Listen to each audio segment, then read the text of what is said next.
කතඤ්ඤෝ කතවේදී පුද්ගලෝ දුර්ලභෝ ලෝකස්මි. මේ ලෝකේ කෙලෙහි ගුණ දන්න මිනිස්සු හරි දුර්ලභයිලු. ඒක නම් ඇත්ත හොඳේ. අවශ්‍යතාවයේ සම්පූර්ණ වුණාට පස්සේ ආය මිනිස්සු අපි තියාගන්නේ නැහැ. කාර්ය කෙරවෙනතුරු කාගෙත් රැවටිල්ල කියලා තියෙනවා.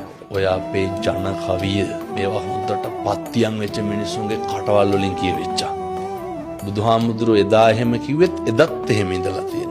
අදත් ඉන්නවා. මේක හෙට මීට වඩා වැඩි වෙන්න. කාලේ හොඳයි. අද වැරදි. ආයෙත් හෙට හොඳයි. වෙන්න පුළුවන්. කාලේ හොඳයි. අද වැරදි. ආයෙත් හෙට හොඳයි.